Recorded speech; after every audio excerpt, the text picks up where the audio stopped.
that land they've now provided evidence to say this is our forefathers' land and this is our land. And now with the new laws, with the MPRDA, they now own everything that.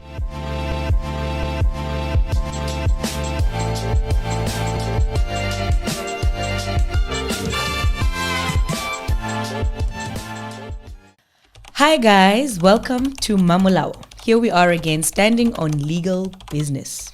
Today we're going to discuss issues relating to mining communities. Yes, that's right. As we all know, South Africa is definitely a mineral-rich country, and the economy of South Africa is basically built and still thrives on mining activities. So that's why I thought it's important that we definitely discuss mining communities, because they also play a role in the mining activities across the country. With us today, we have invited an esteemed guest by the name of Advocate Modise Shakung. I will allow him to introduce himself. Hello, Mr. Shakung. How are you, Counsel? Good day, Mamolao. I'm keeping well, and yourself? Lovely, thank you. Please, can you introduce yourself to our audience? Who are you? What are you about? And why do we talk to you about mining communities? Well, thanks, Mamolao, for the invitation. And the topic is close to my heart. I'm an advocate with the Johannesburg Bar. I previously worked for 2 mining companies for 11 years. That gave me exposure to mining law and the issues surrounding mining communities. And because of having developed love on the subject as early as the early days of my career, in 2014, I then obtained a master's degree in environmental law. And guess what? The topic for my research was the protection of procedural rights of indigenous people. Brilliant. When mining takes place in South Africa. And I was at the Potch campus of the Northwest University, a great place. And yeah, that's I am. Wow. So actually we are in good company with regards to this particular subject matter. And thank you so much for joining us. We really do appreciate your time. I know you lawyers charge for your time, so we do appreciate it. Not for this one. Let's go for it.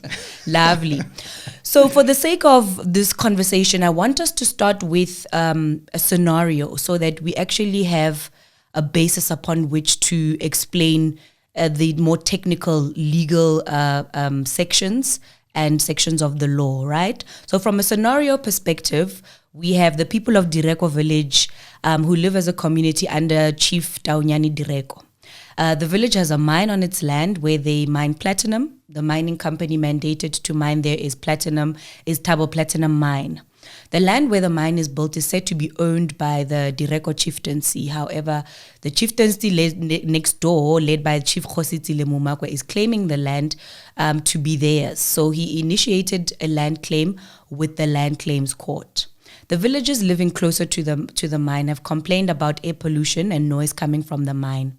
The youth are not happy that the mine is hiring people from outside the village as the first preference, while the majority of the youth don't have jobs. Now, this is a typical example with regards to a lot of mining communities that we have in this country.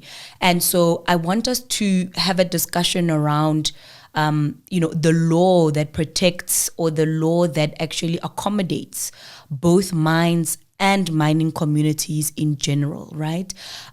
Maybe perhaps let's start with the paramount law in this country, which is the Constitution, right? And Section 25 and 26 talk about land rights and property rights. And how do those apply in the mineral-rich lands? Well, it's a heavy load, but it's typical. As you say, and rightfully so, we are a mineral-rich country, and we've become mining destinations. Indeed, the Constitution is the supreme law of the land. Yep. Then under Section 25, it guarantees rights to property and security of tenure. Then it goes with Section 26 that everyone has a right to housing. Okay. Now, with Section 25 of the Constitution, and when we refer to security of tenure, what we mean is once a person has a title to ownership, That is a very strong thing that one would have. Paper-wise, you will have a title deed. But in the context of our indigenous communities, one would not really look for the title deed of the tribal land, but you would trace the lineage of that community, the practices, the customs, even the years, the duration, how long had they been there. That would be good enough to establish that this is a communal land, in this instance under Kosi Direko. So that on its own, without a title deed, the history, the years, the customs can be beneficial to the community for them to hold title. That no one would necessarily come today and forcefully evict them. So they've got security over that land, and they've got ownership, which is a strong thing that one would not necessarily dispossess you. When it comes to Section 26, it's one of those baskets of rights in the Constitution whereby they must be progressively achieved over time. Now, yes, the right to housing is there, but we still have homeless people. True. So let's give it context. You would have a Department of Housing, will have its own plans. You need treasury with the budget. You need municipalities to zone the land. You would need, for the context of this discussion, Department of Land Reform and Rural Development. So they must come and join forces to say, all of us as the state, different departments, we're going to give effect to Section 26 of the Constitution, right to housing. So the community will have that security of tenure over the tribal land in terms of Section 25 of the Constitution, then progressively right to housing in terms of Section 26 of the Constitution. Brilliant. Thank you for that informative answer, because I think it touches on various parts of, understanding how land is actually acquired and how land is actually retained. So in South Africa, we have a history of former homelands. And the issue of land has always been a topical issue considering South Africa's history. What process would need to be followed in order for people coming out of those former Bantustan states to claim their particular piece of land? You've mentioned a whole host of government departments that are part and parcel of the process of actioning Section 25 of the Constitution, but where people find themselves in former homelands, what process would they need to follow in order to be able to claim, particular pieces of land? I've said in my intro that, South Africa is filled with minerals under the ground. So we're basically walking on money, essentially. And for me, I think it's really, really important that we address the issue of land, because just maybe in the next 10 years, prospecting people will find minerals on land that was previously not even thought to be a thing. What do we do as people on particular pieces of land, especially those that are sitting in the former homelands, to be able to claim right to those? Well, against the backdrop of the Constitution, which we said when we started is the supreme law of the land, amongst the early legislations that were enacted following the negotiations leading us to democracy is the Land Rights Act, the Restitution of Land Rights Act of 1994, to say there must be a mission wherein people as those in the former Bantustans will have to lodge a claim. Now, it was traced back to 13 June 1913.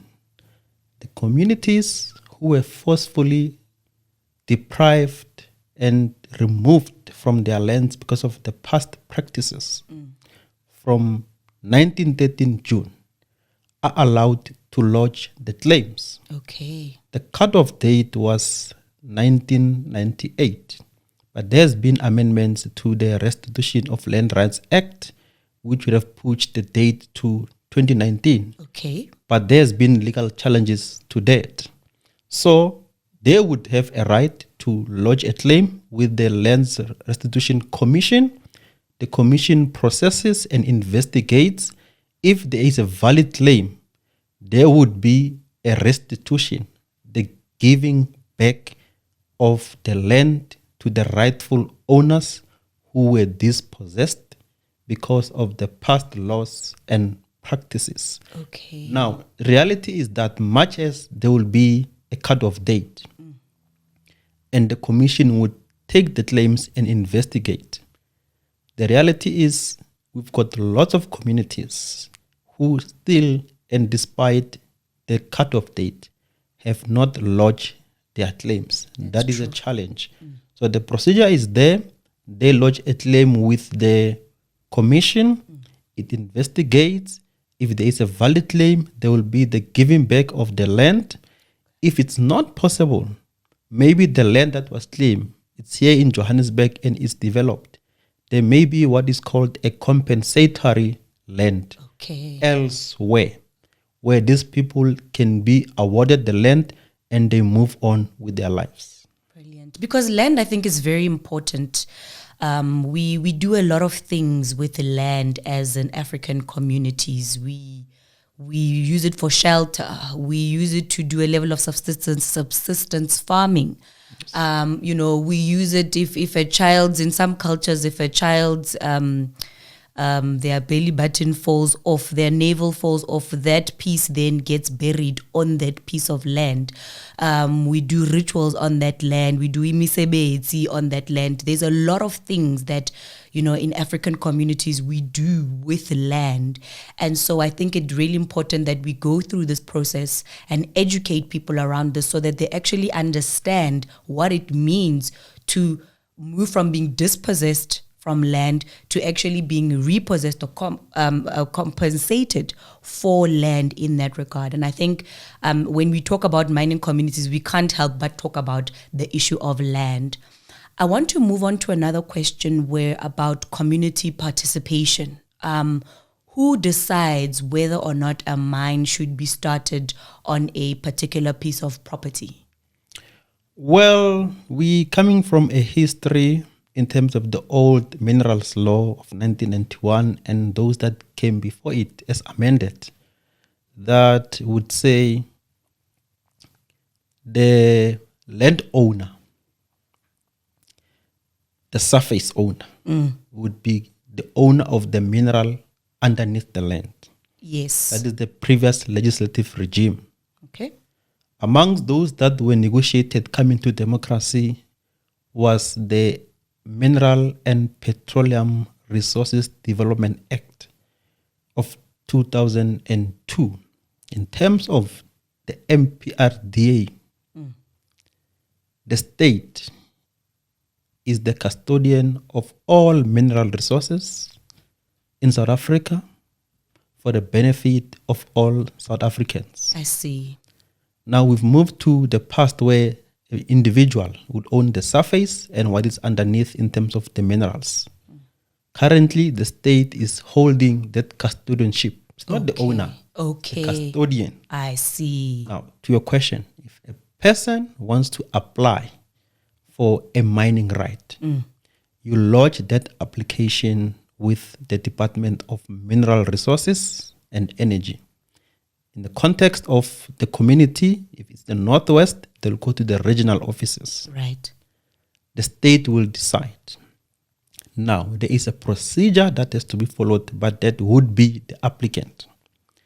You first need, as the would-be applicant, go to that specified targeted land.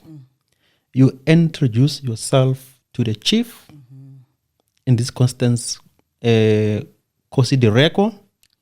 But not only the Kosi or the chief with his close associate. You need to engage with the community because it's a communal land. Correct. The community stands as interested and affected parties.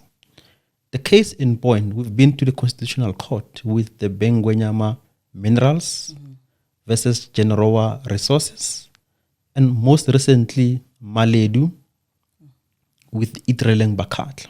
Right. The principle is that the indigenous people who own the land stand as interested and affected parties, and they must be meaningfully consulted by that would-be applicant for the mineral resources. Okay. The backdrop of this, there's been a principle that has been developed, is the prior and informed consent before the tribal land is taken for mining purposes. Okay.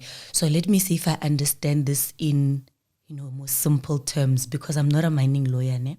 So what do you mean? So when you say that the government is the custodian and the community still remains the owners because they live in that land, they've now provided evidence to say this is our forefathers' land and this is our land. And now with the new laws, with the MPRDA, they now own everything that's on the top, and everything that's on the bottom, which is underneath the soil, which would be minerals in this case, that is still owned by the community, but the caretaker is the government. Is that accurate? Correct. Lovely.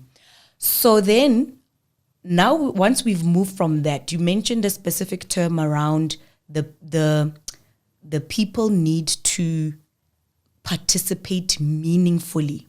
Yes. What does that entail when people need to participate meaningfully in those discussions for them to be able to give consent to this mining company coming in?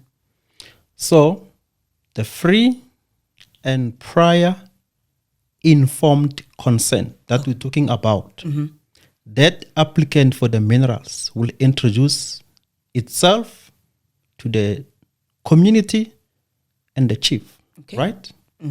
They need now to engage an environmental practitioner who would run a public participation process. Okay.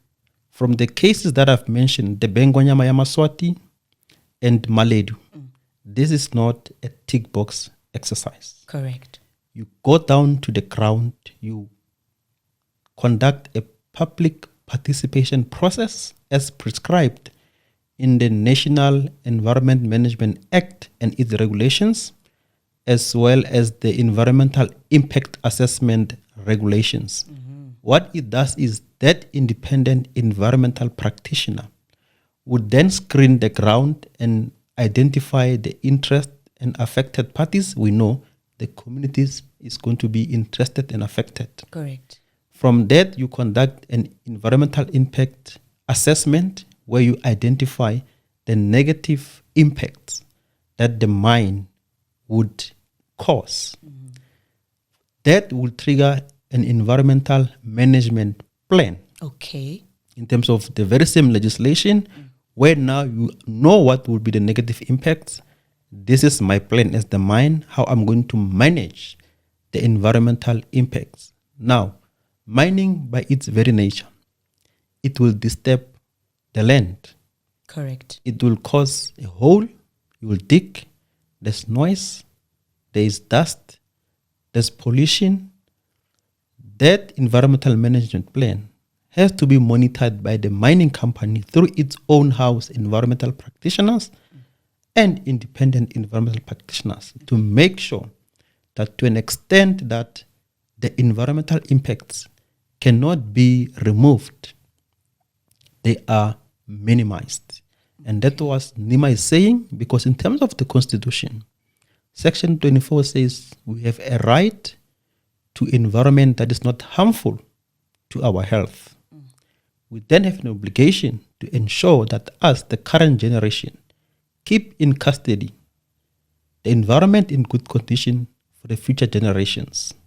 So that's how you will conduct your public participation process before you come with the mining right. Okay. The current legislative regime, the guidelines, the regulations do not allow a mining company to come and rock up at the communal land already holding a mining right Okay. or a prospecting right. they have to comply with the public participation, get environmental impact assessment, get the environmental management plan, get the social labor plan as to how the social impacts cost would be managed. That's when that would be mining company goes to the department and apply for a mining right. Brilliant. You said a lot around the process, and I think it's really important for us to highlight the fact that the community needs to be educated. They need to educate themselves through this PPP process. They need to educate the youth through this PPP process, because they are essentially going to be the next generation to be able to live with this mining company for the next few decades, right? And I think that we definitely take for granted as communities how important it is to participate in what is happening in your own backyard. And I think what you've just mentioned is really, really important in providing context around the mining communities and the role, a very important role that they play, not just for themselves as this generation, but they also must remember that they play a role for the next generation who is going to acquire that land or inherit that land from this current generation. So this is a very important process that you've just highlighted. That's all we have for this segment. Thank you for tuning in to Mamolao.